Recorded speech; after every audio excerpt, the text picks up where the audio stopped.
Oh, there's nothing like it.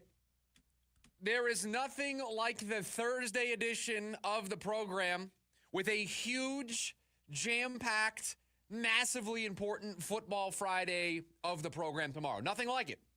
It's the appetizer for the main course that is going to be tomorrow's show. We got picks to make. We got a huge Cardinals game to continue to break down. So that's what tomorrow has. Today, just the appetizer, because there's so much going on. The Suns back in action tonight without Kevin Durant. We've got Cardinals problems to fix. We're going to discuss whether or not the Cardinals are content with their quarterback. There was a great column in the Arizona Republic that we are going to discuss on azcentral.com. All of that, baseball starting to thaw out a little bit. Some moves are starting to happen. The winter meetings are right around the corner. So much to do, so little time. Very excited for you to join us here on the Thursday, December 5th edition of The Lunch Break. We appreciate you joining us. The phone number for you to join the conversation all throughout the show, 480-864-1060. You can also join us on YouTube, KDUS AM 1060 over there. For those of you who like the visual, who like to see the show, not only hear the show, but see the show, there is a lot to do. So we start where we always start, with the top story, with our daily special, and it should be no surprise what our daily special is today. Time for our top story of the day. It's the Daily Special. It is going to be the Phoenix Suns, because while we may talk about them a little bit tomorrow, depending on how things go, they are back in action tonight, starting a 3-game stretch at least, where they will not have Kevin Durant. He's going to be reevaluated in a week. That was the initial report yesterday from Shams Charania. It's kind of been updated a little bit that he's expected to miss 1 to 2 weeks. So it might go beyond these 3 games that we know for sure he is going to miss. But it starts tonight with a game against the 4-18 Pelicans. And I don't want to say that there's a good time for an injury to happen, that there is a good stretch to have one of your best players, probably the best player on your team, sideline. There isn't a time where it's like, yes, I'm excited. I'm happy that the best player for the team is not going to participate. But if you were going to pick a spot for this team to be able to thrive or be able to win basketball games with Kevin Durant sidelined, it is this stretch, because it starts tonight with a 4-8 basketball team, a Pelicans team that is a disaster. It is a 10-10 Heat team that you're going to play on Saturday.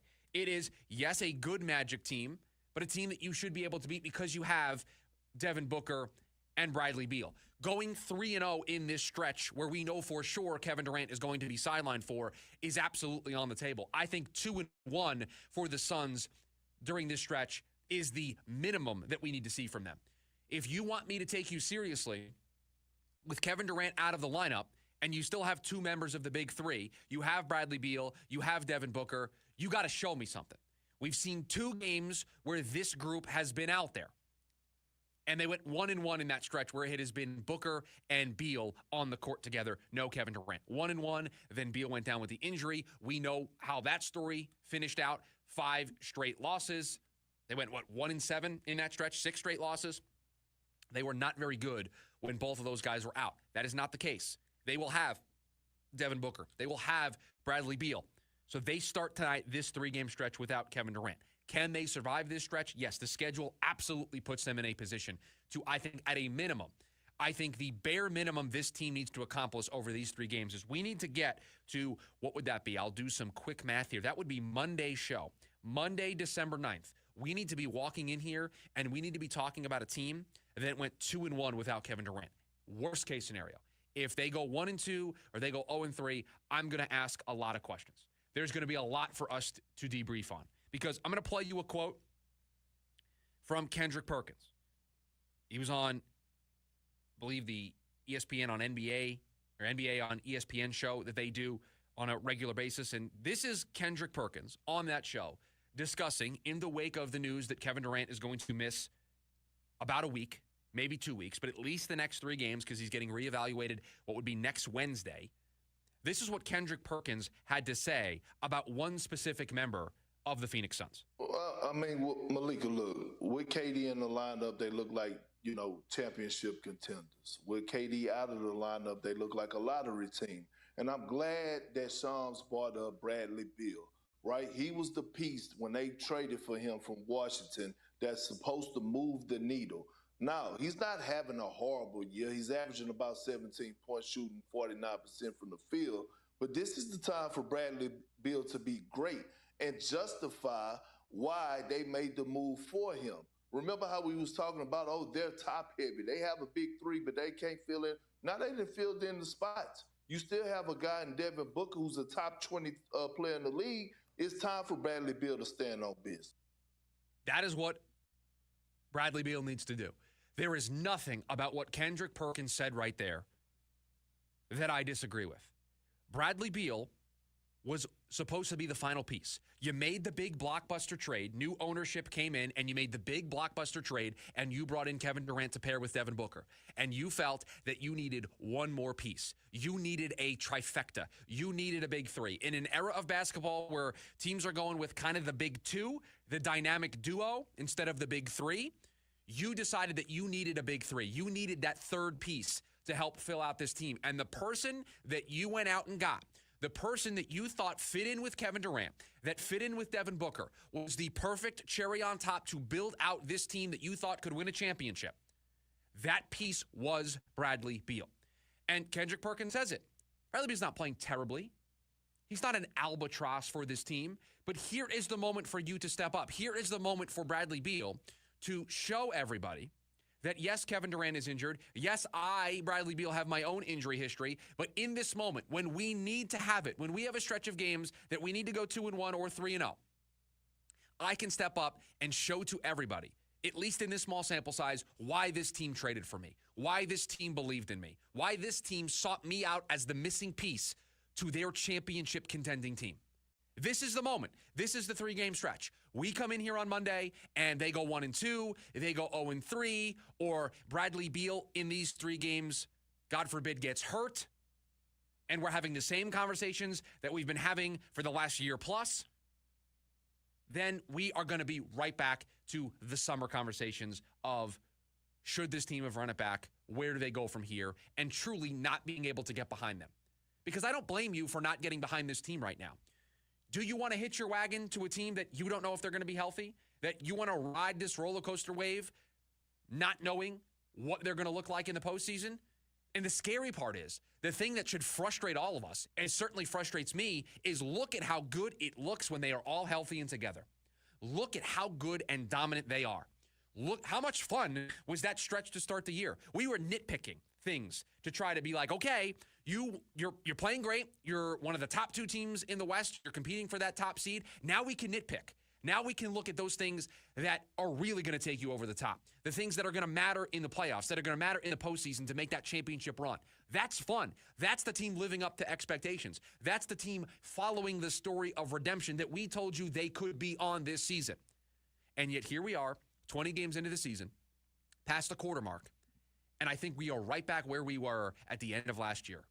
I think we are right back to the place of, I can't put my trust in this team because this team hasn't given me something to put trust into. Because yes, it looks great when they're all on the court together, but your best ability in sports is availability. And when 2 members of the big 3 that the Suns have put together, their availability is almost always in question. This team played what? 8 or 9 games? Maybe 10 games with all 3 guys on the court together. That's at best 50% of the time this season. They have all 3 been on the court together. That's not sustainable. How many games do all 3 members play in? I mean, Bradley Beal hasn't played in more than 53 games in a season for the last 3 years. I'd have to look very quickly at what Kevin Durant's game logs look like for the last couple years. But it's certainly not 60. It might be around the 50 mark. So you're going to basically say 23 plus games or so, you are playing without at least one of these guys, if not a couple of them. Your best ability in sports is availability. And for the Phoenix Suns, that unavailability is what is going to plague them. It is what is going to doom them. It is what is stopping us from talking about them in the tier that they should be discussed in. Because when they are right, when they are healthy, I don't think there is a team in the Western Conference that they can't beat in a playoff series. That team that I saw to start the season, that team that I saw in that game against the Lakers when everybody was back together, that team can win the Western Conference. That team can make a playoff run. The problem is, am I going to get that team when we get to the playoffs? And what seeding is this team going to be in when we get there? And so tonight, we embark on the next chapter of this journey. We embark on the next era of Suns basketball where they have to navigate missing one of these pieces. And it is a shame because Kevin Durant is one of the best basketball players in the game, and you see the impact that he has on this team. And so my plea, my message to the Suns, this is the 3-game stretch where you can, I think, slowly start to get people to buy in. Because I think there are a lot of people, rightly so, that are on the fence about this team, that they need to see it. Because Kevin Durant is hurt, because Bradley Beal gets hurt, and they are unable to see this team at full capacity. So when they are not at full capacity, and this stretch lines up the way that it does, 4-18 team tonight in New Orleans, you do something in this stretch of games. You show me something, Bradley Beal. You step up, and you are the Batman or Robin, and Devin Booker plays the other role, and you are the dynamic duo that leads this team through at least this 3-game stretch. When we come in here on Monday, we're talking about a team that went 2-1 or 3-0. That's the bare minimum that this team needs to do. That is what this team has to acquire over the next 3 days, at least 2 victories. Coming up on the other side of the break yesterday, we outlined and we said the Cardinals have a problem. Well, today, let's talk about how they can fix that problem. We'll do it next here on the lunch break, KDUS AM 1060.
Welcome back into the show. We appreciate you joining us. The lunch break. We got you until 1 o'clock here today. Appreciate it. 480-864-1060 is the phone number for you to join the conversation. Yesterday on the program, we outlined the problem that the Arizona Cardinals currently have on offense. And it's not a new problem. It's a problem that has been talked about all season long. And that problem is a wide receiver that was drafted inside the top 5 of last year's draft at wide receiver is not putting up the numbers that we are accustomed to seeing in today's modern NFL from first-round wide receivers.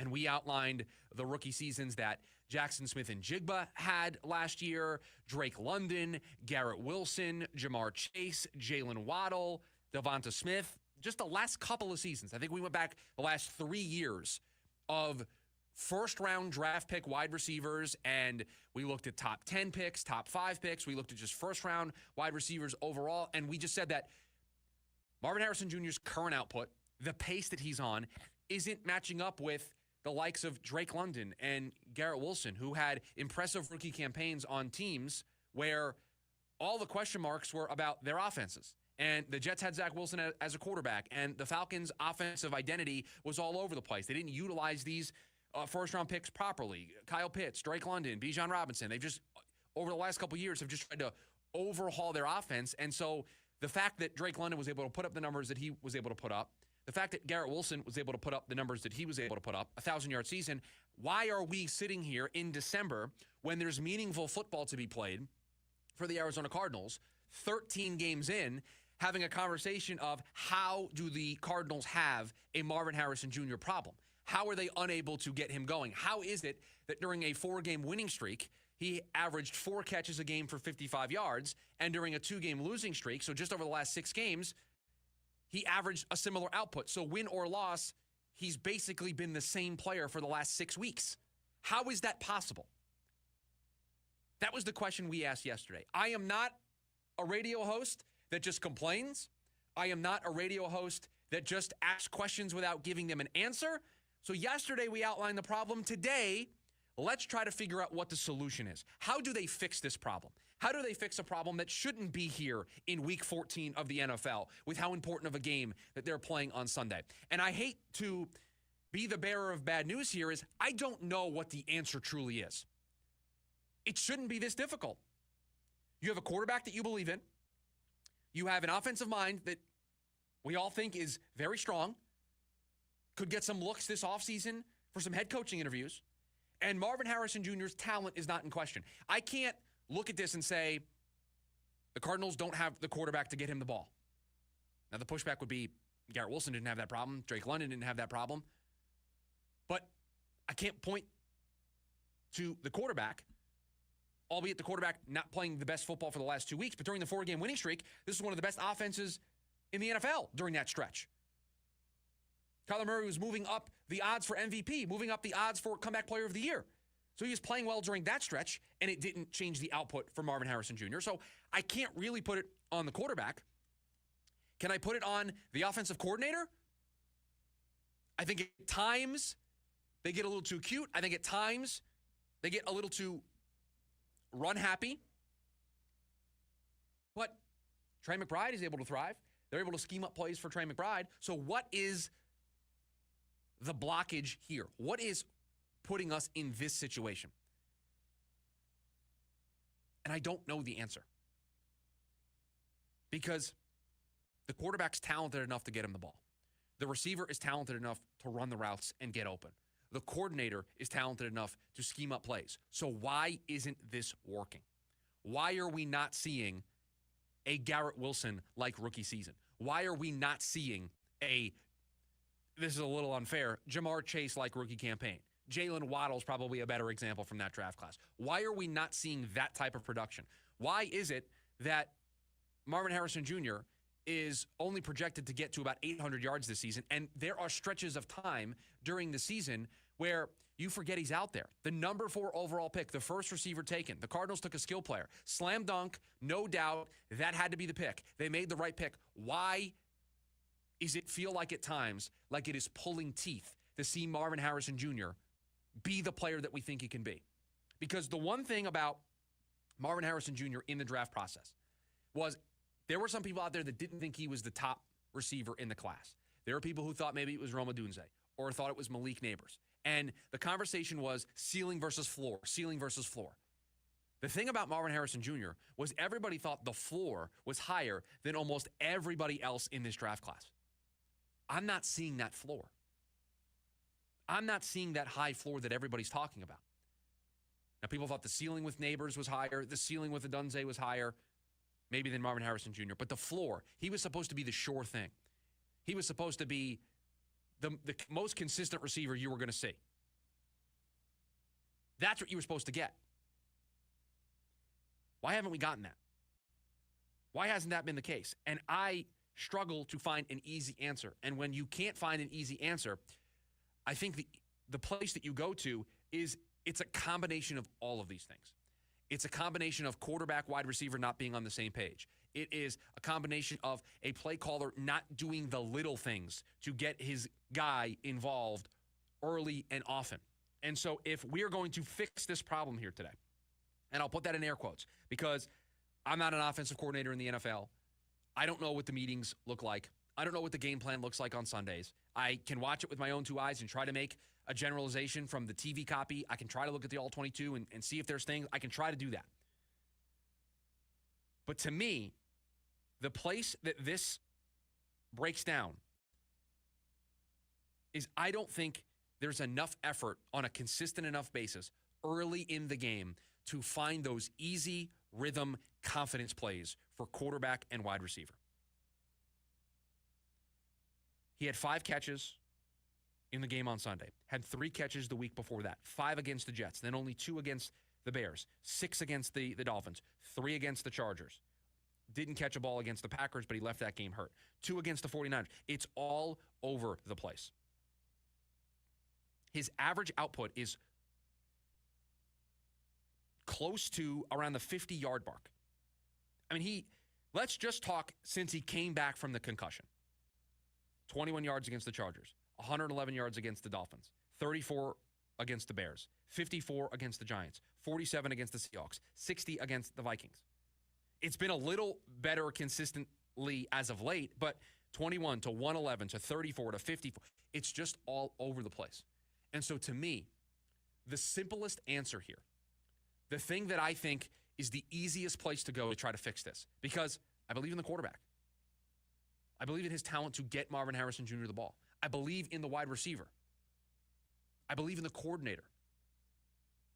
You got to find those easy rhythm confidence plays early in the game. Tunnel screens, some quick slants, some button hooks on the outside, the easy stuff that gets your quarterback and wide receiver in rhythm and allows them to build the confidence so that later on, as the game matures, you are able to take those deep shots. That, to me, is what I would like to see. That is what I think is missing from this offense right now. Is he gets the targets, the balls get thrown his way, but I think too often we can go back and look at games where he ends up with a lot of targets, and our patented statistic, which has kind of failed the last couple of weeks, but when Trey McBride and Marvin Harrison Jr. are the guys that are getting the top 2 targets on this offense, they win. You can kind of pad those numbers late by just throwing him the ball when you're out of it. But how many times, truly, if we went back and looked at it, would 50, 75, 80% of the targets that Marvin Harrison Jr. gets in a football game are in the second half or late in the game? How often would he have a big game where he's got 5, 6, 12, 7, however many targets he gets in a game? How often would those be evenly split first half, second half? How often would there be enough rhythm early in the game? And I bet you if we went back and looked at it and we watched the tape and we broke it down first half, second half, that you would see a lot of these targets come in the second half. Now, that's just speculation on my part. I haven't run the math, but that's just what it feels like watching these games. It feels like early in the game, they're not doing enough to get him involved. You drafted the guy 4th overall. You drafted the guy to be a difference maker.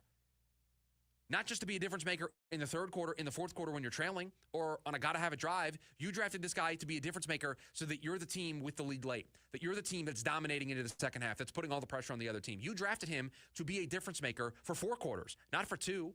You drafted him to be a difference maker to allow you to get out to early starts so that you can lean on your running game the way that you would like to be that run-first team that opens things up off of play action. You got to find creative ways to get him involved. Wide receiver screens, those tunnel screens I talked about, the quick stuff, quick game, the RPO stuff. You need to find a way. It is week 14 of the NFL season. Marvin Harrison Jr. only having 606 receiving yards on the season. Now, he's caught 7 touchdowns. That's awesome. But the fact that he's going to fall short of a 1,000-yard season where basically everybody gets to 1,000 yards nowadays, it's almost impossible to not get to 1,000 yards in the NFL with the way the rules are written? I mean, you've got two receivers right now that are already at 1,000 yards in Jamar Chase and Justin Jefferson. Do you know how many receivers have over 800 yards and are closing in on 1,000? Nico Collins has 832 yards in 8 games. Terry McLaurin's almost at 900. Brock Bowers is almost at 900. CeeDee Lamb, Jerry Jeudy, Zay Flowers, George Pickens, Cortland Sutton, Nico Collins, Jackson Smith and Jigba, Amon-Ra St. Brown, Lad McConkey, all over 800 yards through 13 weeks. Some of these teams have 5 games left to play.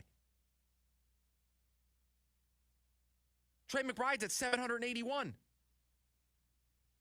Marvin Harrison Jr. is 35th in receiving yards. Hunter Henry has more receiving yards than him. Alec Pierce, Jonnu Smith have more receiving yards. Jacoby Myers, you're telling me that Marvin Harrison Jr. is less talented than those guys? You've got to find a way. Find those easy rhythm plays. Get your timing with your quarterback and your wide receiver on the same page. Give them those easy early wins. This falls on Drew Petzing more than it falls on anybody else. Give me those early plays. And then if Kyler Murray and Marvin Harrison Jr. can execute them, then we'll come in here and we'll criticize them.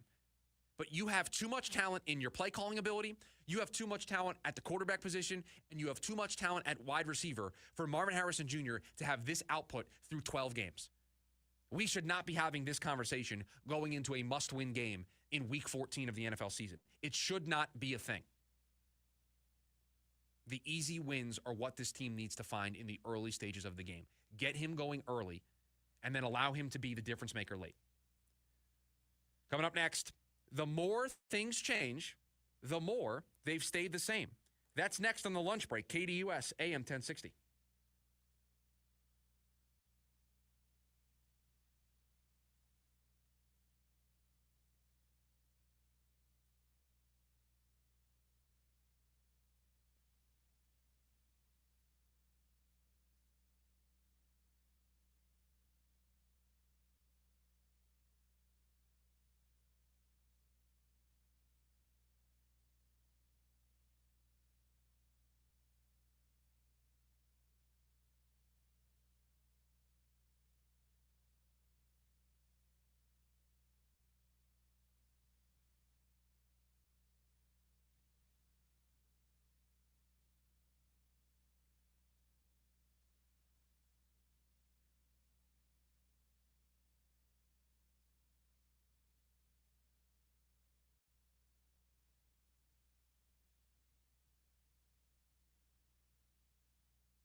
Make sure, if you haven't already, you download the KDUS 1060 app so you can take us with you, by us, the entire station, with you on the go wherever you may be listening. You can take us with you. And if you haven't already, make sure you download the KDUS 1060 app today and you log in, you register.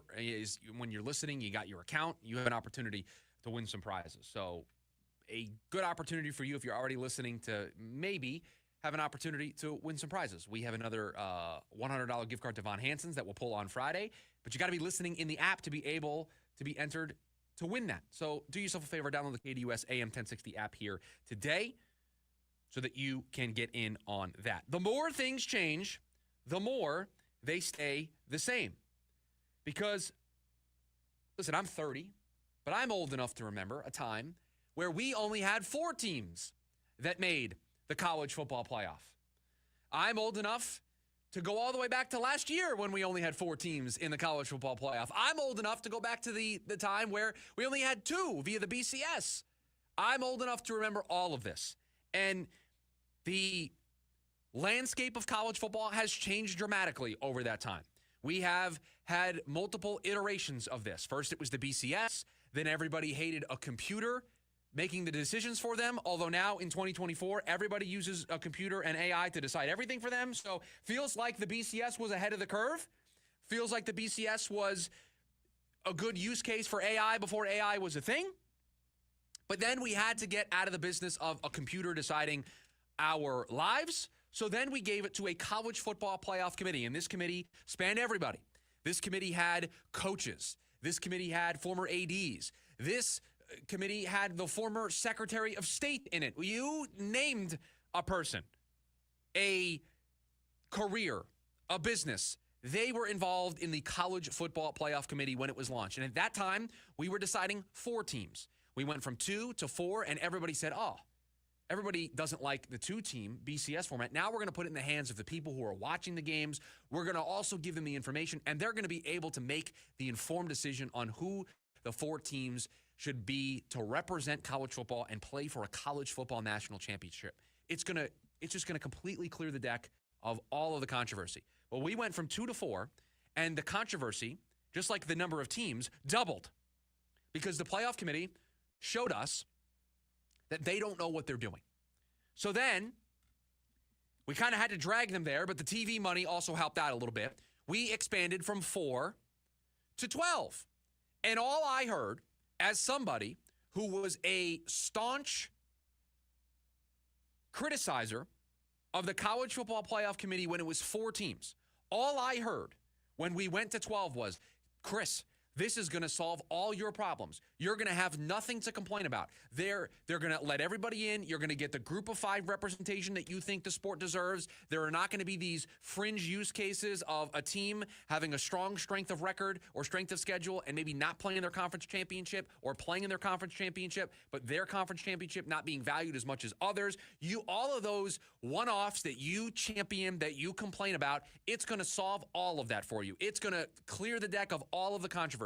And I don't want to say sheepishly, I was very loud about it. I said, I'm not so fast, my friends, to quote Lee Corso. Not so fast, because I'm not so sure you understand my criticism of the College Football Playoff Committee, because I don't necessarily just pay attention to what they do 1 through 6 in determining the 4-team order.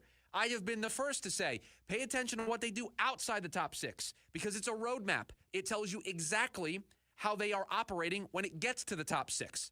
It is the pathway to tell you how they view conferences, how they view certain teams. They set the stage to be able to fix a team potentially losing. They kind of hedge their bet a little bit. That was my biggest criticism of the College Football Playoff Committee when we went to 4. So when we went to 12, I was the first person to say, you haven't fixed any of my problems, because I still think you're going to be up to the same shenanigans that you were up to when we were doing this with 4 or when we were doing this with 2. And you know what happened yesterday? Because I'm old enough to remember when we would get to the end of the road and there would be a Big 12 team that was left out. And I can remember the Big 12 commissioner going off against the College Football Playoff Committee. And I was told that it would solve all of this. Yet here we are, because yesterday, the commissioner of the Big 12, Brett Yormark, went after the College Football Playoff Ranking Committee because the Big 12 Both Arizona State and Iowa State, the 10-2 teams that are going to be playing for a spot in the college football playoff, are ranked outside of being a team that gets a bye for winning their conference championship. They're also behind teams with 3 losses, like Alabama, like Ole Miss, like South Carolina. And there was a Zoom call that the commissioner of the Big 12 did yesterday with the media ahead of the Big 12 title game, and he went off on the College Football Playoff Committee. Quote, "The committee continues to show time and time again they are paying attention to logos versus resumes." End quote. Yeah. This is what we've always been saying. Those of us that have been critical of the College Football Playoff Committee, this is what we've been warning you about. And I don't want to take the victory lap that, hey, we were right, but this is what we were telling you. That you are all focused on 4 and who's 5 and who's 6. And I've been the guy in the corner that says, no, I care about who's 10, 11, and 12. Because that's influencing how you get to the top 6. Because it changes the resume of another team. And the committee, once again, I said it yesterday, there is zero statistical evidence that backs up the idea of Alabama being in the college football playoff in front of Ole Miss. There is zero statistical evidence that you can present to me that justifies Alabama being over Ole Miss other than you like Alabama more. That's it.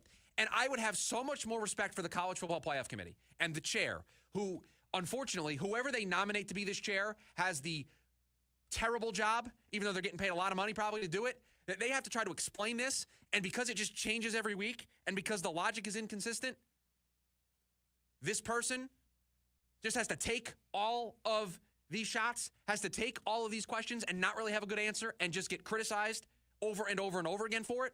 Now, I don't feel too terribly. Just do your job better and you wouldn't have to answer these questions. But this committee, over and over and over again, does this. I would respect them so much more if they just raised their hand and said, this is about putting together the most entertaining product we can. We are in this to make money for everybody involved. We are running a business here. This is what we're doing. Alabama is close enough to all these other teams. We're giving them the edge because they're going to generate a bigger audience. They're going to generate a bigger rating for us on television. Because that's what you're doing. You're doing it without actually saying you're doing it, because there's no other justification for Alabama to be one of the 12 teams. Because if Alabama can get in a year that they lose 3 games and they're not playing for the SEC title game, then basically you should, before the season starts, just automatically, because you know how we have the conference championship bids, the auto bids? There should be just an Alabama auto bid. They're just in. Because if they're going to get in when they have 3 losses, when their resume is as bad as it's been in over a decade, and when they are not playing for an SEC title game, then there is never a planet or a timeline in which Alabama is not going to be in the college football playoff. So you might as well just give them the exemption. Right. It should just be the Alabama Invitational with 11 friends. It should be Alabama and friends. That's what it should be. And this is not just against Alabama, but they're just the biggest example of this. This was supposed to be solved by going to 12. In fact, it's not. In fact, I think it's arguably worse, because now you could kind of get distracted by just caring about 1 through 6 and not caring about 7 through 25. Now you got to care about 1 through 25. You got to care about where the group of 5 team is ranked. You have to care about where all these conference champions are ranked. And the committee is telling you, truthfully, they don't know what they're looking at. Because I know Boise State is 11-1. I know ASU has 1 more loss. I'm sorry, ASU should be in front of Boise State. Iowa State should be in front of Boise State. The commissioner of the Big 12 went on with this quote, which I agree with wholeheartedly. Quote, strength of schedule should matter, and wins against Power 4 opponents should matter. 74% of the Big 12 wins were against Power 4 opponents this season. Meanwhile, the group of 5 is 11-80. In no way should a group of 5 champion be ranked above our champion. I have been the biggest champion, personally, of the group of 5 team getting representation. I believe strongly in the UCFs of the world, the Boise States of the world. They should, if they have a compelling case and they have an undefeated season and they have a couple of marquee victories, they should get a seat at the table. And I'm happy that they get an automatic bid. But that is not carte blanche to not compare their resumes. And their resumes matter. Everybody's resume matters. Who you beat matters. When you beat them, somewhat matters. how a win ages matters. You might beat a team early in the season and it might not matter as much in the moment, but that team then goes off to rattle off victories and they're ranked again. You should get credit for beating that team when you did. You should get credit. I don't think the committee does a good enough job putting all of this together. The group of 5 should have a seat at the table. That seat at the table should be evaluated on the same merits that everybody else is evaluated on.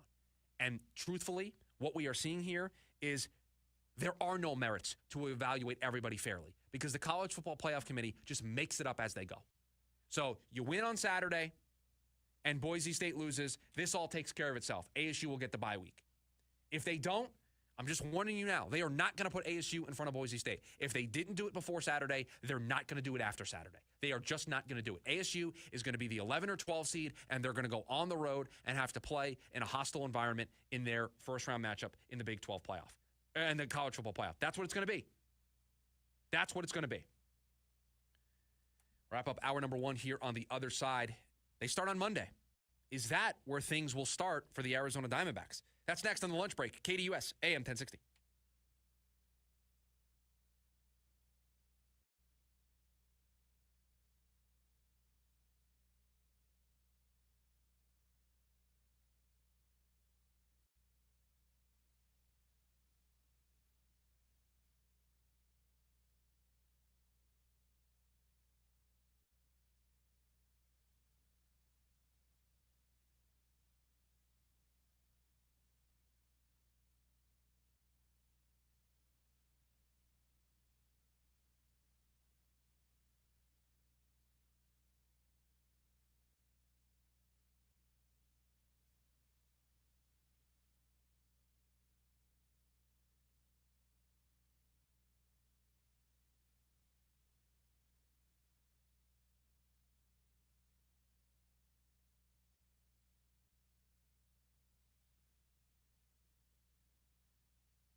Now, I don't want to ruffle any feathers, Producer Corey, so you can be my guardrail on this. You can stop me if things get out of hand here. But that liner that we just played coming back from break for Doug Gottlieb, who follows us here on this program. You hear him from 1 to 3. You hear Rich Eisen from 3 to 5. You got Rooster from 5 to 6. There's an ASU women's basketball game today. You can hear that on 1440. I think I've covered all the bases here today on the station. But he says the best sports talk that you can hear is him. Now, he doesn't know. He's been doing this for a long time. He's been in this. We air his show here for a long time, so he doesn't probably know about the lunch break. He doesn't know that we're his lead-in. But should I be offended by that? Because what is he saying about us and our show? Now, he doesn't know us. He knows nothing about us. But that's great. That's fantastic. But it wasn't intended this way, but I think he's taking a shot at our show. Now, that was recorded way before we started the show, so it's not actually at us. But should I be offended or should I just let it go? Oh, now, see, listen, we don't need beef. We don't need beef with anybody. We love everybody that we have here on the station. Start with Dan, VSiN coverage. We love everybody. Oh no, they're boys. They're boys. And I don't want to have beef with Doug. I mean, Doug's a very busy guy. He hosts a radio show. He's a head basketball coach for a university. He's very busy. I just went, and we play that liner all the time. It was just in that moment where he was like, the best sports talk. I'm like, dude, you're just undercutting my whole gimmick here. Like, I'm trying to do good sports talk in the Valley as well. You're coming out here saying you do the best. Like, we're not technically on the same team, but we're on the same team here, man. We're on the same team here, man. Oh, yeah, that's for sure. That's for sure. Monday is where the MLB winter meetings will take place. We will see if we will have a Juan Soto signing before then. The reported numbers are getting into the 600s. Looks like at least that is where the offers currently stand. There is some outstanding reporting that says that this is going to get maybe into the 700s for Juan Soto and eclipse what we saw with Shohei Ohtani's deal. The rumors are that this is supposed to get done before the winter meetings start. That's Monday. Today is Thursday. I am somewhat dubious. I am somewhat skeptical of a weekend news dump of Juan Soto signing with the team. It might happen so that's the talk of the town on Monday when everybody descends onto, I believe it is in Dallas this year, the winter meetings. It's possible that they want that to be the talk, but we could get something today. We could get something tomorrow.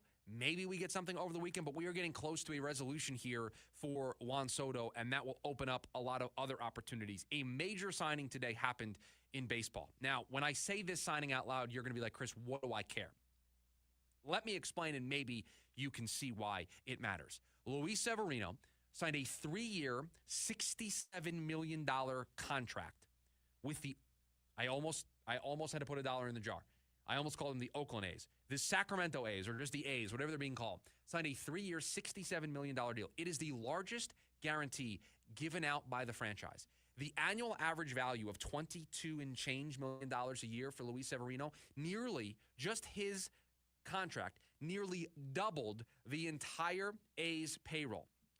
Why does this matter? One, that's the going rate for starting pitching. Luis Severino signed a 1-year deal with the Mets coming off a string of injuries, was healthy, made 30-plus starts, was awesome for them, helped them make a run to the NLCS, got the qualifying offer, 1 year, $21 million, turned down that qualifying offer, and parlayed that into a $22 million a year contract. Said this on Twitter, and you can follow me there at Chris Schubert _. This changes the dynamic of the starting pitching market. Corbin Burns, Max Fried, probably Sean Manaea, Jack Flaherty, they're gonna approach the $30 million a year mark. If Luis Severino can get $22 million from the A's, now he's got an opt-out after the second year, but $22 million a year from the A's, I think the entire starting pitching market is out of whack. I think that could be a benefit to the Diamondbacks because then I think all of a sudden maybe Jordan Montgomery, if you eat some of that salary, looks way more enticing. I think people are going to call about Zach Allen because at $14 million, that's way more enticing than some of these prices. So I think Mike Hazen's phone is going to ring. But more importantly, reporting from Jeff Passan said that the A's plan on getting their budget, their payroll for this season, upwards into the $100 million mark. Before they signed Luis Severino, their payroll for this season, according to Fangraphs, was $35 million. You add $22 million from Luis Severino, that gets you to about 57. That's almost another $50 million that reportedly, hypothetically, the A's are going to spend this offseason. And they could be spending more in the starting pitching department. So you are now starting to see, with each one of these signings that comes down, you start to get to a place of seeing what the market is for certain positions, seeing what teams are interested in spending money this offseason. Did anyone expect the A's to spend close to $70 million this offseason? So they're just another suitor that gets added into the list of teams that drives up the prices. It just changes the dynamic. So when all of the GMs and president of baseball operations and agents and players start to descend on Dallas for Monday's winter meetings, and you start to see some traction, is that where things will start for the Arizona Diamondbacks?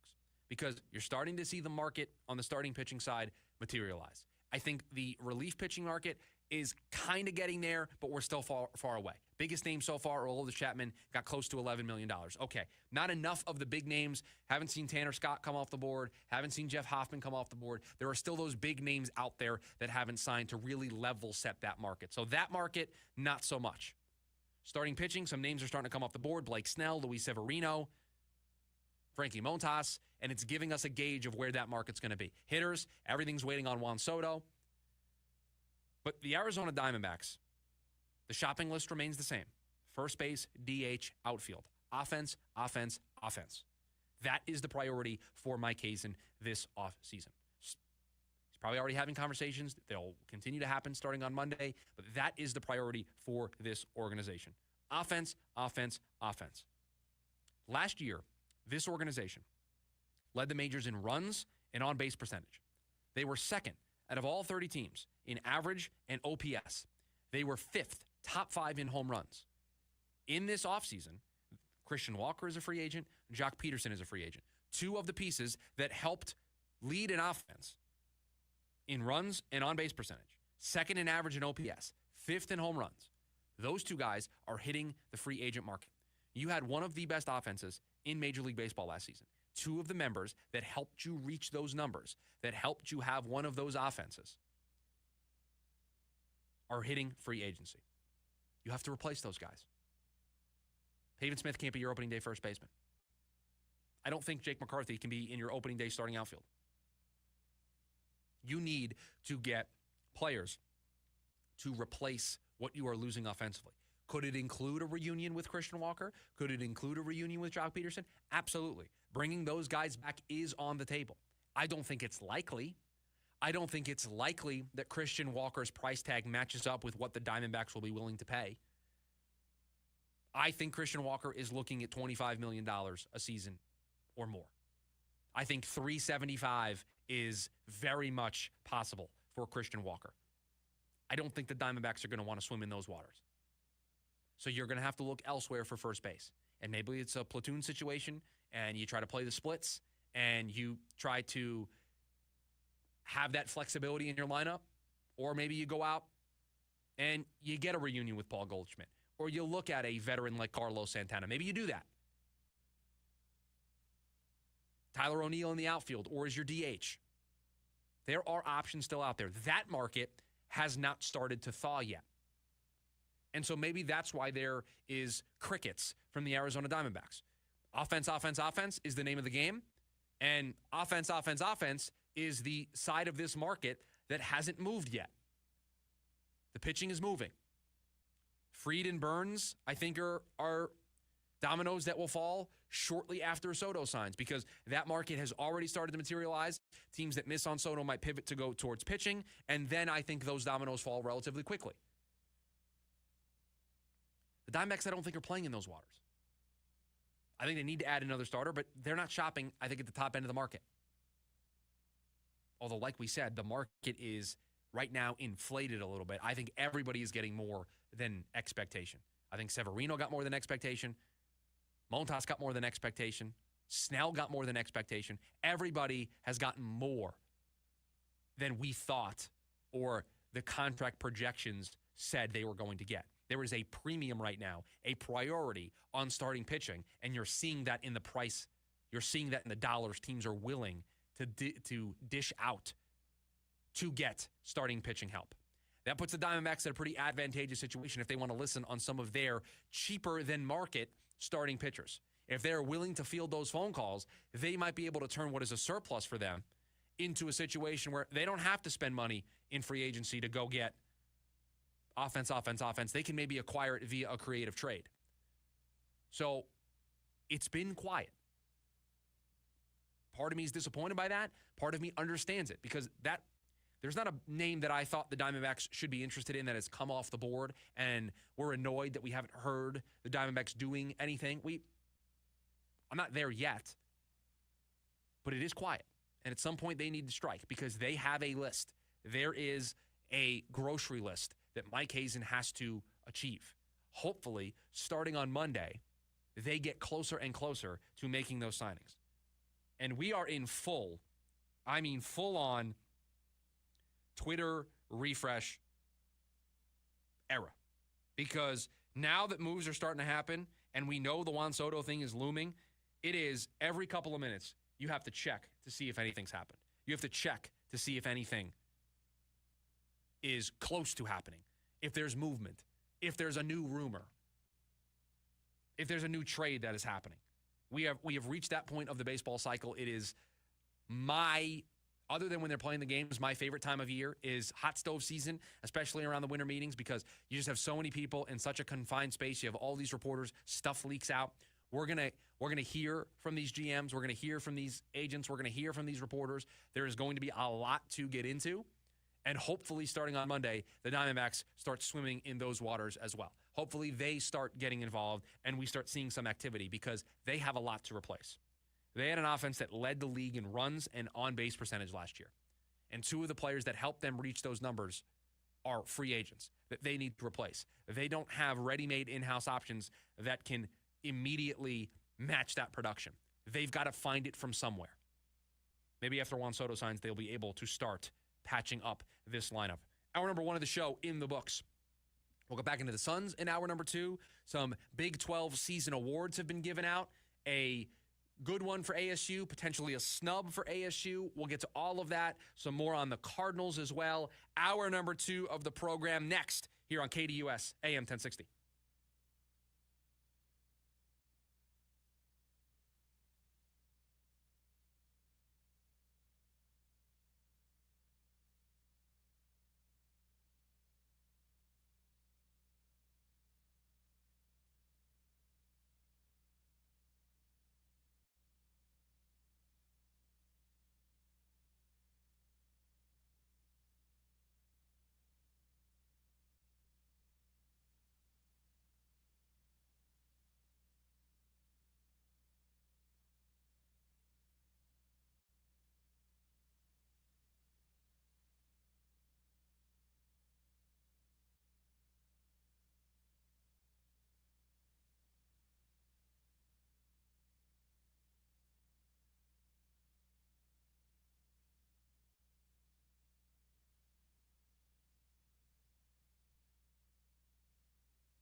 Hour number 2 of the program. We appreciate you joining us. The lunch break.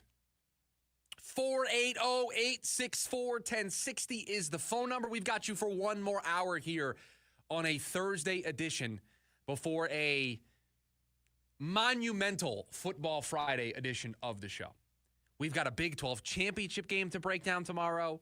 We've got a huge Cardinals game to break down tomorrow. We've got to make picks tomorrow. I've got to decide in the next 45 minutes if I'm making a pick on tonight's game or not, because the thing I want to bet is something that is against everything about me as a bettor. Everything about me tells me I shouldn't pick this, but the numbers tell me that I should pick this. So I've got 45 minutes to convince myself one way or another of what I'm going to do tonight when the Packers take on the Lions. Can we very quickly, just a round of applause to the NFL, because these Thursday games have been anything but what normally Thursday was. I can remember in an earlier chapter of my radio career, being a producer, working on a show, and we would get to Thursday, and it was like, I got to watch Browns-Texans. I got to watch Jags-Titans. I got to watch two teams that combined have like 3 wins. And I got to watch those teams play. And I'm going to watch because I love football, but I'm going to watch, and it's going to be annoying. Now we get games. This game means everything. It means everything for the Packers. They win this football game. They bring the Lions one game closer to them in the standings. They open the door for the Vikings. I mean, they win this game tonight against the Lions. Everything about the NFC North gets completely upended. Like, everything's on the table. It's huge. It's massive. The Lions want to be taken seriously. They're playing a really good team. They're welcoming them into their building. Take care of business. So, really fun, really exciting. I'm glad this is the version of Thursday Night Football that we get to have while doing this show, because I can remember back in the day being a producer and us needing to figure out how we were going to talk about Thursday Night Football, because sports betting wasn't legal. You couldn't talk about, the gambling and making picks. You couldn't do any of that. Now, new era, we can discuss that a little bit more, so it could be a pick for the Schubert 6 this week. I'm leaning towards something, but you'll have to stay tuned for 45 minutes from now or so. I know what you are thinking. You are thinking that I am thinking about picking against the Lions. When I swore up and down, I looked into this camera, I spoke into this microphone, and I said I would never do it again. I doubted them before. I would not doubt them again. I am not thinking about doubting them. I am thinking about doing something that is so counter to everything I believe. If you want to know what that is, you'll have to stay tuned for about 45 minutes from now, where I will explain what that is. Some Big 12 season awards came out. And I want to touch on this now because I don't know if we'll get to it during the leftovers. And it's kind of a leftover story, but I just don't know if we're going to get to it, so I want to get to it now. So the Big 12 is giving out their regular season awards. They're announcing them on Twitter. Normally, I don't get into this. Normally, I don't want to say I don't care, but these are not things that I think matter in the grand scheme, especially when the team's playing for a Big 12 title and a college football playoff berth on Saturday. Who cares who the coach of the year was? Who cares who the offensive player of the year was? But I do think it is worth discussing this time, because Kenny Dillingham was named the Big 12 Coach of the Year. Now, I think that is telling. It doesn't necessarily mean that Kenny is going to win Coach of the Year, but I do think Dion is somebody that could have gotten National Coach of the Year votes. And the fact that Dion didn't even win his conference's Coach of the Year tells me that Kenny has a much better shot than maybe I originally thought. So that's takeaway number one. Takeaway number two is Shedeur Sanders was named the Big 12 Offensive Player of the Year. Now, I need to give credit where credit is due, because I saw a tweet about this, and it pointed out that Scadaboo had won the Big 12 Offensive Player of the Year award 5 times. Shedeur Sanders won it once. Now, it's not the be-all, end-all, but Scadaboo 5 times during the season was the Big 12 Offensive Player of the Week. Sanders was it once. Yet Shedeur Sanders is the overall Player of the Year when he couldn't even win his conference's Player of the Week award more than one time. And this person on Twitter pointed out that the week that Sanders won it was the week that Scadaboo didn't play against UCF. So, again, does it really matter? No. The team is playing for a spot in the college football playoff on Saturday. They're playing for a chance to win the Big 12 championship. That's more important than who's the Big 12 Coach of the Year or who is the Big 12 Offensive Player of the Year. I will say, after being projected to finish last, you've got the Coach of the Year, so that says something. So, frustrated, yes. Logical, no. Doesn't make a whole lot of sense, but it didn't make a whole lot of sense for them to be ranked 16th out of 16 when they did those team rankings, the preseason rankings in the Big 12. So I just wanted to touch on that because I didn't know if we were going to get to it here in the leftovers. I want to play you a cut. We played it at the top of the show, but I think it is incredibly important because tonight the Suns will embark on what is at least going to be a 3-game stretch in which they are without Kevin Durant, which means it is Devin Booker and Bradley Beal's show. It is the dynamic duo. It is Batman and Robin. It is those two guys trying to lead the Suns through this stretch that we said earlier needs to be at least 2-1 to say that this was successful. I think 3-0 is on the table, but you have to go at least 2-1. You're playing a 4-8 team tonight on the road. You're playing a Heat team that's middle of the road. The Magic could be a challenge for you, but this is your chance to show everybody who you are. And you know what? The national media is also paying attention to this because listen to Kendrick Perkins talking about one player in particular for the Phoenix Suns who believes that this is his moment to step up. Well, I mean, Malika, look, with KD in the lineup, they look like, championship contenders. With KD out of the lineup, they look like a lottery team. And I'm glad that Shams brought up Bradley Beal, right? He was the piece when they traded for him from Washington that's supposed to move the needle. Now, he's not having a horrible year. He's averaging about 17 points, shooting 49% from the field. But this is the time for Bradley Beal to be great and justify why they made the move for him. Remember how we was talking about, they're top heavy. They have a big 3, but they can't fill in. No, they didn't fill in the spots. You still have a guy in Devin Booker who's a top 20 player in the league. It's time for Bradley Beal to stand on business. When you build a big 3, and credit to ESPN and Kendrick Perkins for that cut. When you build a big 3, one of the criticisms of it is it makes it really difficult to build out a roster. Your depth takes a hit. It's why you are starting to see teams go towards what I don't think it's a patent that I can submit, but I refer to them as dynamic duos, where teams build 2 really solid superstars at the top, but because they aren't going for that third piece, they're not going for the 3-headed monster, it allows them to build out a more well-rounded, a deeper, a depth-filled bench. That's where teams are starting to trend towards. The Suns went old school. They went back towards the big 3. By doing so, it limits what you're able to do bench-wise. That was the biggest knock on them last year. Well, they addressed that. They were able to get the veteran point guard. They were able to add the 3-and-D guy in Ryan Dunn in the draft. They were able to fill the holes that we didn't think they were going to be able to fill with being a second apron team, with the money that they already had allocated, with the limits that were against them. We just weren't sure the math was going to math. Well, it did. They were able to fill in those holes. So like Kendrick Perkins said there's no excuse anymore. They filled the holes that were there because of it being a big 3. They were able to do what some thought, myself included, was the impossible. So now, Bradley Beal, you've been good this season when you've been healthy. Here's your chance to be great. Like Kendrick Perkins says in that clip, here is your chance to step up and give this fan base something to get excited about. Here is your moment to step up, and you don't need to carry this team, but you need to lead this team to a 2-1 or 3-0 stretch, at least, while Kevin Durant is on the sidelines. This is your moment to get everybody to buy back in to what this team could be. This is your chance. You were brought here to complete the puzzle.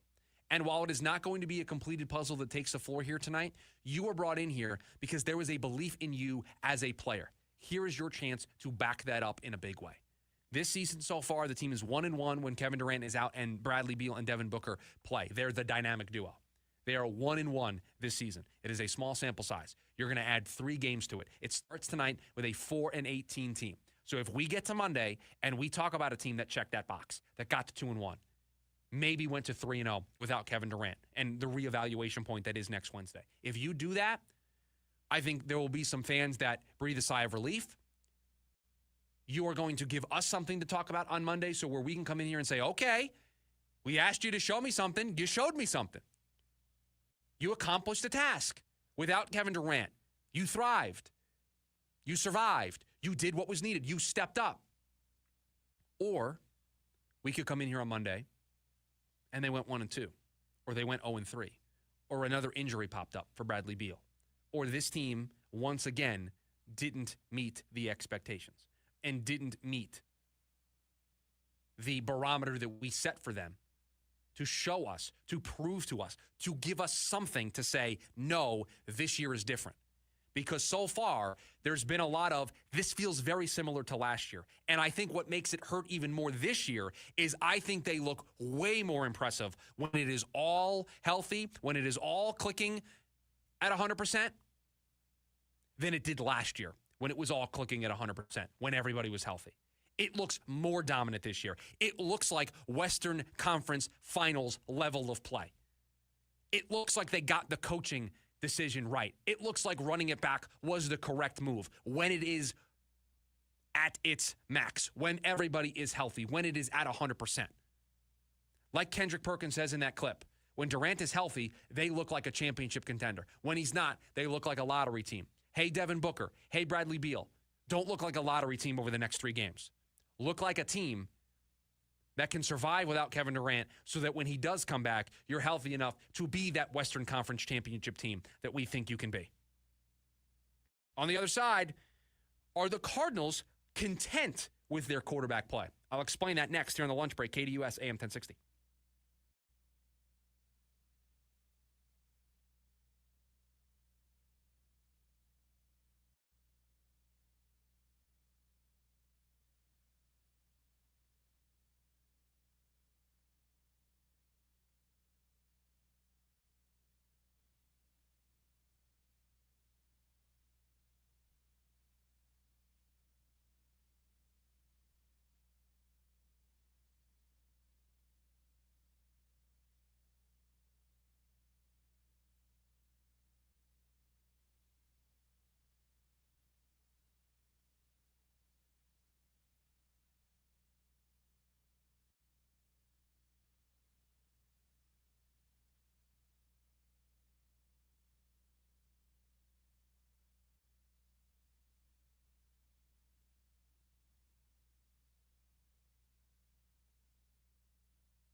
480-864-1060 is the phone number for you to join us. Welcome back to the lunch break. Chris Schubert here with you. We got you till the top of the hour. Appreciate you joining us here on your lunch break during our lunch break. Are the Cardinals content with their quarterback play? Are they content with Kyler Murray being their quarterback? Seems to be somewhat of a silly question, considering they made the decision to stick with Kyler Murray. A new regime came in here at GM, at head coach, evaluated him over a half season when he came back from the knee injury, and when they had an opportunity to get out of the contract, did not. Said that they believed in Kyler Murray, and for a good portion of this season, I think until mostly recently, the conversation about, is Kyler Murray in the future plans for the Cardinals, or should they trade Kyler Murray? Is it time to move on from Kyler Murray? Should they draft a quarterback? That conversation, which has been somewhat of the norm, I would say the last 3 seasons or so, wasn't there. Didn't exist. It kind of started, at least I started to bring it back up after the Vikings game, where you have the drive. So Monday, we kind of started to have this conversation of, man, Kyler, you really got to have that drive. Franchise quarterbacks have that drive in that moment. They at least get the kicker out on the field with a chance to win the game. You kind of come through there, and I didn't blame Kyler for the loss. I didn't say it was all on him. I just wondered aloud if that was going to open the door for us to revisit this conversation that seemingly was slammed shut earlier in the season. Well, the Athletic, Mike Sando over there, did his yearly piece talking about the quarterback future for all 32 NFL teams. And these quarterbacks were thrown into different buckets. There was the bucket of committed without reservation, meaning these teams have their quarterbacks in their prime. They've signed them long-term. It's not an issue. Patrick Mahomes, Josh Allen, Lamar Jackson, Joe Burrow, Justin Herbert. That's tier number 1. Tier number 2, committed and hoping the sky is the limit. So you've got that long-term deal. You're hoping there's a higher ceiling. Jordan Love, C.J. Stroud. That's it in that group. Then the committed and content category. And Sando describes this as, we have veteran quarterbacks signed for the long term and are happy with the situation. So that's the backdrop. Committed and content. We have veteran quarterbacks signed for the long term and are happy with the situation. Jared Goff is in here. Jalen Hurts is in here. Dak Prescott's in here. Baker Mayfield is in here. And Kyler Murray is in this group as well. Now, the tier right below these guys is committed and content with no guarantees, meaning that you're committed to these guys, you're content with these guys, but the way the contracts are structured, if you want to get out of it, if you change your mind, if you no longer are content, you can get out of them. So that's the tier below. That's got Stafford in it. Geno's in there. So let's go back to the tier that Kyler Murray finds himself in. And I kind of feel like Kyler is right in the middle of this group because, again, committed and content. We have veteran quarterbacks signed for the long term and are happy with the situation. That backdrop, how do the Detroit Lions feel today? Do the Detroit Lions feel happy with the situation? Yes. Yes, they do. They are extremely happy with where they're at. They're playing tonight against the Lions on Thursday Night Football, and they are the top team in the NFC right now. They are a Super Bowl favorite. They have been the talk of the NFL in the best ways since Jared Goff has gotten there. They are an exciting football team to watch. They are a fun team to root for. Even if you aren't a Detroit Lions fan, it is fun to watch them succeed. It is good for the sport that they're succeeding. So yes, committed, content, happy with the situation. And he signed through 2028. The Eagles and Jalen Hurts, signed, committed, content. Yeah. You went to the Super Bowl after a lot of people thought, myself included, that it was going to burn down completely this year in Philly. You bring in Saquon Barkley. Your offense under Kellen Moore has a rejuvenation. And this stat that Sando points out, in the first 12 games of the past 3 seasons with Jalen Hurts in the lineup, the Eagles are 31-4. So, yes, you're content. Dak Prescott. Is there a little buyer's remorse there in Dallas? Because he's been hurt a lot. He's going to count $89 million against the cap in 2025. He's been hurt and missed time and hasn't played a full season pretty regularly for the Cowboys. And Sando points out in the story, the Cowboys have had a winning record 6 times in 7 seasons when Prescott started at least half the games and never had a losing season. They were 8-8 in 2019. So when he started at least half the games, they have a winning record, but there is no breakthrough in the postseason. He's going to count $89 million against the cap in 2025 with that new contract. And he's 28th out of 40 in EPA rank. Maybe there's a little buyer's remorse. Baker Mayfield, I think there's less buyer's remorse with that 3-year contract than there is with what they signed Dak to. Despite it maybe not being as well as they thought it was going to be this season. They're 6-6, but it's because the defense hasn't played well.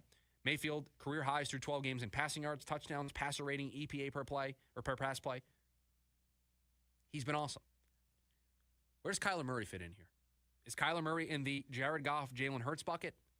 Is he in the Baker Mayfield, Dak Prescott bucket? Because I think even in this tier, there is a sub-tier within the tier. Because, I'm sorry, Kyler Murray has been better since Jonathan Gannon and Drew Petzing have gotten to town. We have seen a better version of Kyler Murray than we ever saw with Cliff here. The supporting cast is better. The protection is better. The scheme is better. He has been better, yes. I don't feel the way I feel about Jared Goff and Jalen Hurts with Kyler Murray. I don't see enough because I don't think there are two polar opposite quarterbacks than Jalen Hurts and Jared Goff. But they get it done. They win football games. They are quarterbacks that those teams are comfortable going into battle in the playoffs with those guys under center. Do you feel comfortable going into battle under center with Kyler Murray? Do you feel the same way Eagles fans feel about Jalen Hurts? Do you feel the same way Lions fans feel about Jared Goff? How could you? How could you feel that way about Kyler Murray? While he is better, he's not Jalen Hurts. He's not Jared Goff. I don't think he's even Baker Mayfield. He's closer to Dak Prescott than he is anybody on this list. Because while Dallas just signed that contract, they signed the deal, and there are some corners of Cowboy land that are a little suspect on the idea of that contract. Don't feel like it's going to age pretty well. That feel like it's going to hinder what this team's ability is long term. Because Dak Prescott, while maybe a good regular season quarterback, doesn't come through in the postseason, and this is an entirely lost year for Dak and is going to be 32. With Kyler, when he signed that deal, there were a lot of people that thought, are you sure that you want to commit that type of money to Kyler Murray? Are you sure that you are ready to make that commitment? Well, here we are. They made that commitment. And I ask this question. Is Kyler Murray closer to Dak Prescott and Baker Mayfield, or is he closer to Jared Goff and Jalen Hurts?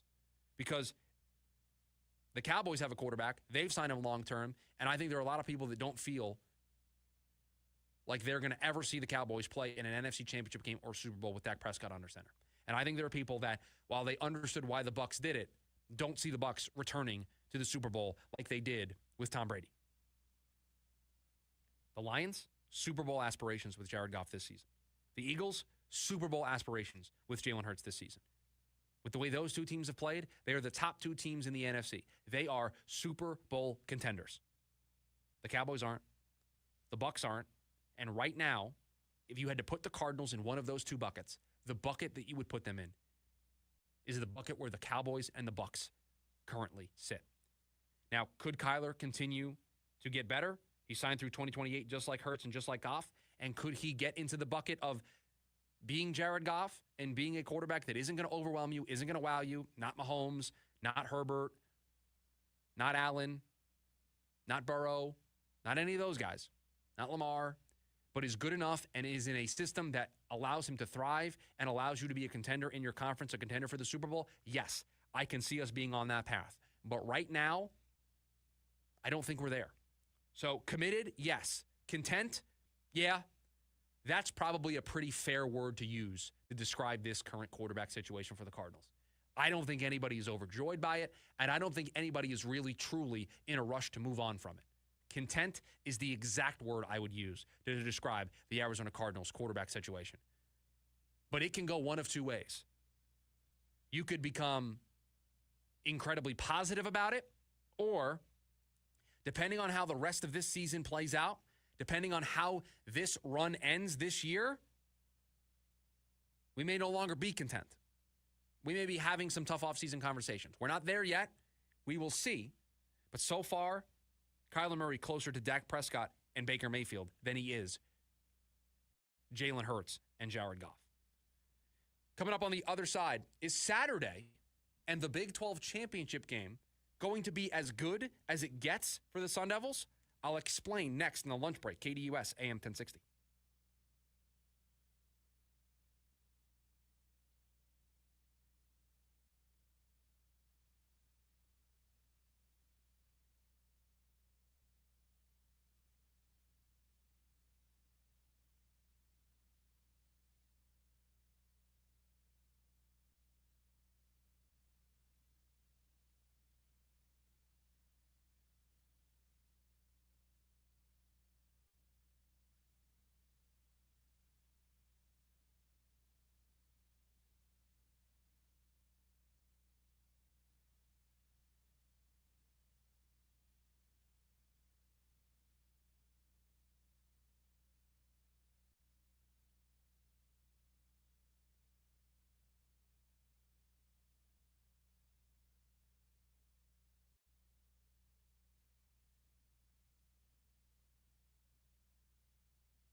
Oh, 10 o'clock Saturday. It's going to be a big one. ASU, Iowa State, Big 12 championship game. A spot in the college football playoff hanging in the balance. Very excited to wake up Saturday morning. And normally I'm up early watching some English Premier League soccer. My team doesn't play on Saturday. They play on Monday this week. So I don't have to be up as early as normal, but normally I'm up that early. But 10 a.m., Iowa State, ASU, Big 12 championship game. And the thing I love about it the most is that game's going to be over. And if ASU wins, obviously the celebration will just go on all day. But then at 6 o'clock, you can sit down and you can be the biggest UNLV fan in the world because UNLV will take on Boise State, and a UNLV victory should clear the path for ASU, if they were to win, or Iowa State for that matter, to have the bye, the first round bye in the college football football playoff. So if ASU takes care of business early, you can then celebrate the remainder of the day and then be able to enjoy 6 o'clock, the Mountain West Championship game, where UNLV will take on Boise State, and you will be rooting for UNLV to win that game to clear the path for ASU. Yeah. Okay. So, okay, wait a minute. I had a whole topic here, but we're going to completely sidebar because Jeff Munn is one of, and I don't know if there's anybody listening to this program that doesn't know who Jeff Munn is, but maybe for the two people out there who don't, he is ASU women basketball play-by-play, hosts the pre-half and post for ASU football, is just been doing this forever. He is one of my favorite people that I have ever met in doing broadcasting. He is one of my favorite people. Like, he is just the best. I have worked with him at a bunch of different stations. I've worked with him when I did stuff with ASU. Just one of my favorite people. I love that we get to hear him on these airwaves. Today it's on 1440, but you get the point. I love him. You are 100% correct that he might be doing more play-by-play of the football game than he is the basketball game.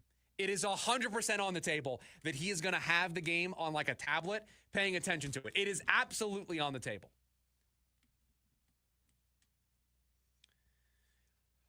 Anytime there's a stoppage and there's overlap, because, okay, so 10 o'clock is the football game.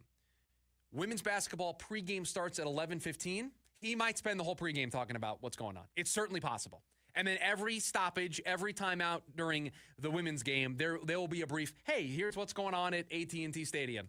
Oh, yeah, 100%. It is, I would set, let's see here. Let's play a fun little game. Yep, okay. So it will. I just want to set the line correctly. I'm going to set the number of times that Jeff Munn gives out the score and updates everybody on what is going on with ASU in the Big 12 title game. I am going to set the over-under at 9.5 times. 9.5 times is the number, and I think I would lean towards the over in terms of the number of times that Jeff Munn, and Money, if you're listening, we love you.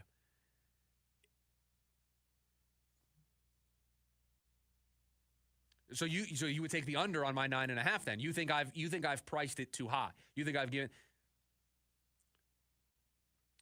So are we counting the pregame? Because I think it happens at least twice in the pregame.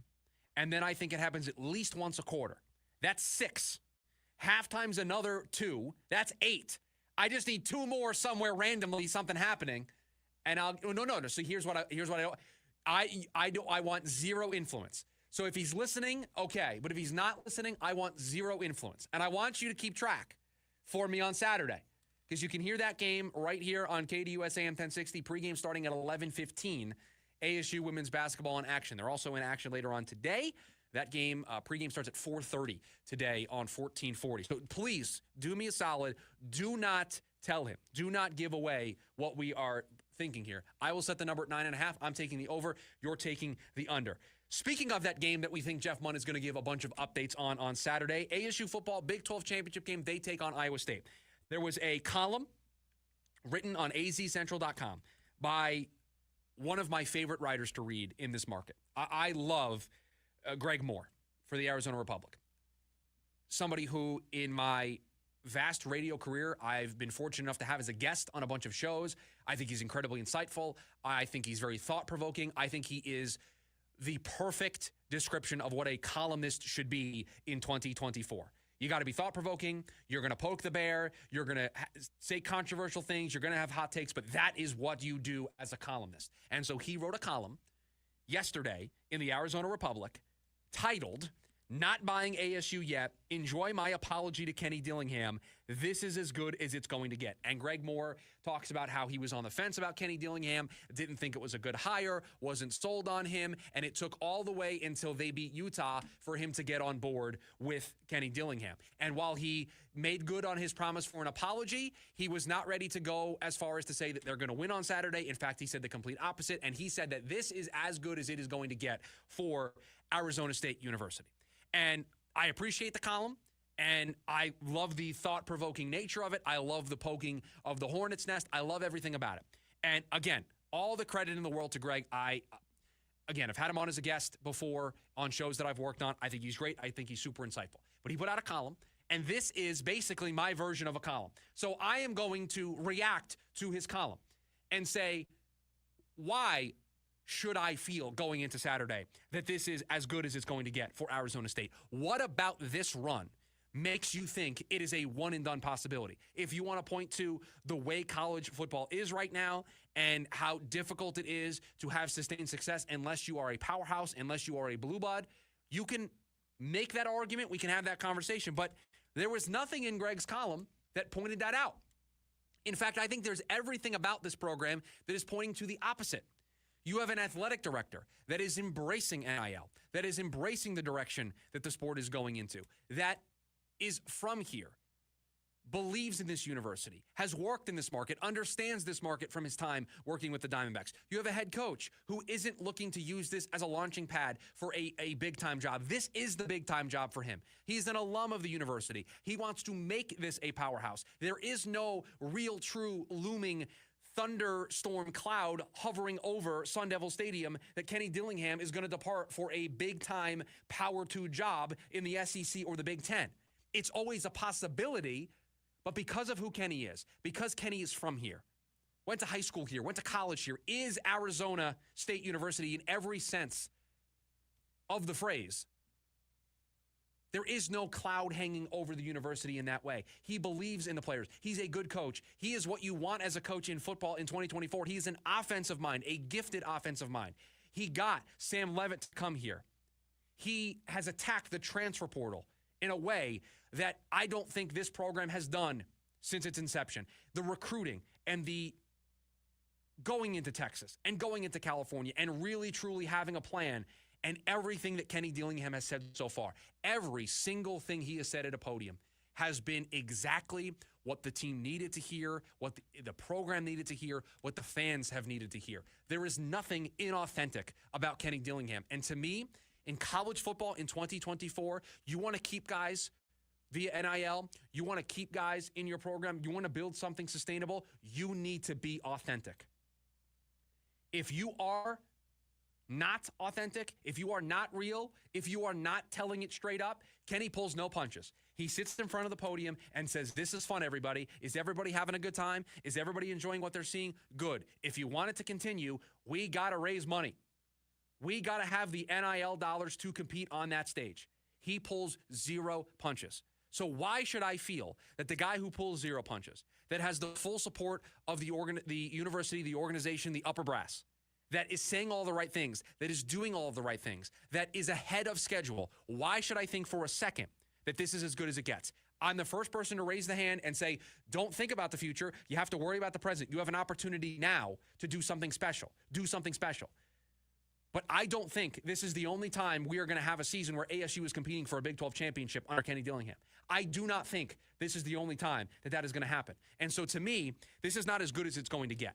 This is hopefully the start of something.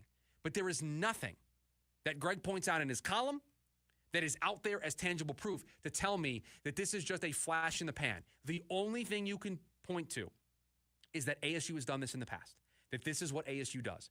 They have these quick peaks and they create these quick mountaintops where it's steadily just going along, middle of the road team, having decent seasons, going to bowl games. Boom, all of a sudden we're great. Okay, now we're going to dip down and be bad for a couple years. Boom, we're great again. That happens.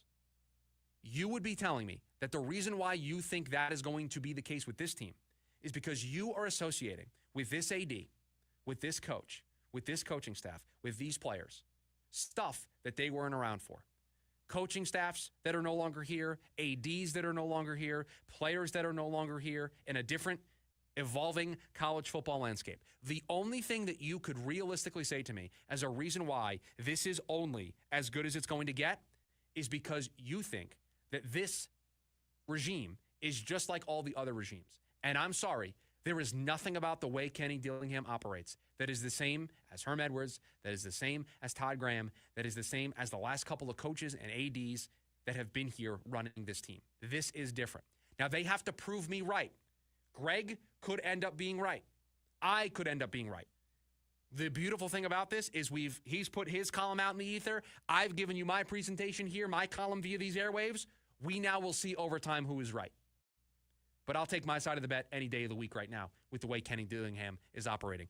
We wrap up this edition of the Lunch Break with the Leftovers, and we will do it next. KDUS, AM 1060.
Closing up shop here on the Thursday edition of the show. We appreciate you joining us here today. We have a very fun Football Friday edition for you tomorrow. I don't think since we've started this show there has been a more jam-packed Football Friday, a more high-stakes Football Friday show tomorrow. So we hope that you are able to carve out a little time to join us tomorrow for what is going to be an exciting edition of the show. Big 12 championship game to continue to preview. Cardinals Seahawks to dive back into. We've got picks to make. The NFL look ahead. There's just so much to do in 2 hours tomorrow on Football Friday. I'm excited. I'm excited already for the Friday edition of the show.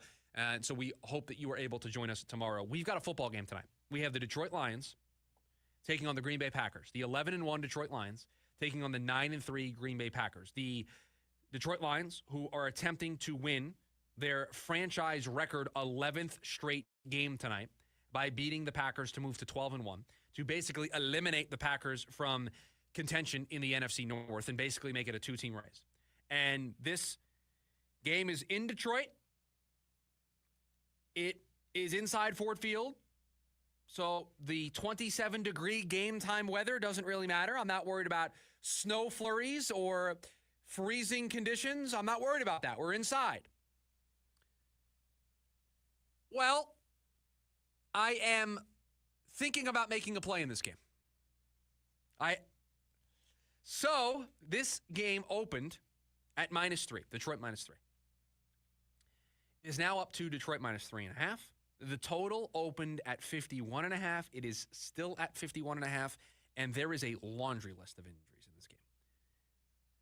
51's a big number, Corey. 51.5 is a big number. It's what is giving me a lot of heartburn right now because I want to do something that I don't normally do.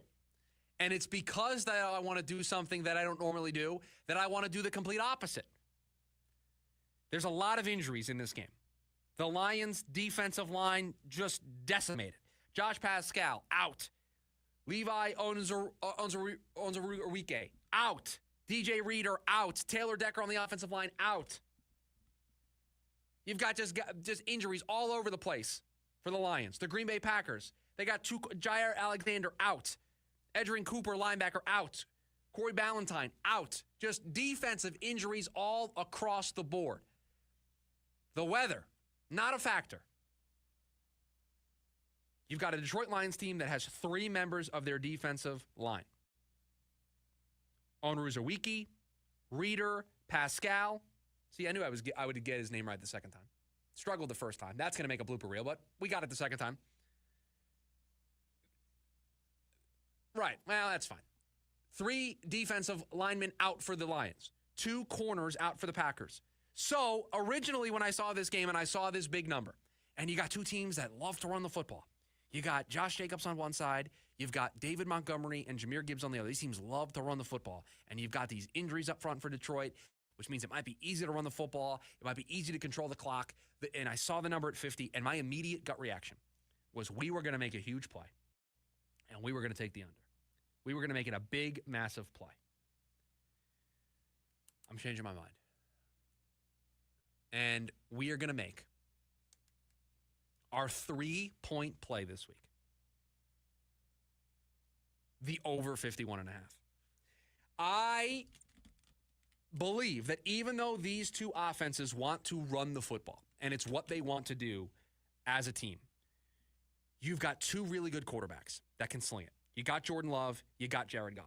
You got playmakers on both sides of the ball. You got Jaden Reed, you've got Amon-Ra St. Brown, you have Jamison Williams, you have a ton of talent, skill-wise, all over the place. And so, yeah, these teams might want to run the ball, but Josh Jacobs can break one for 50 and for a touchdown. Jahmyr Gibbs can catch one out of the backfield and go 75 for a touchdown. They have players in the running game that aren't just ground and pound, we're just going to grind this game to a halt. No, they are chunk play running backs. And so 51.5 is a big number, but you got defensive injuries all across the board. And I just don't know if the Lions are going to be able to stop the Packers moving up and down the field. And even though you want to run the ball with Josh Jacobs, they're still going to throw the ball with Jordan Love, and they're going to do it a lot. And this feels like one of those games. I'll ask you this question. Can you see this game being 27-24 and being a closely contested game? If you can see it, that's 51. You just need something else. It's a lot.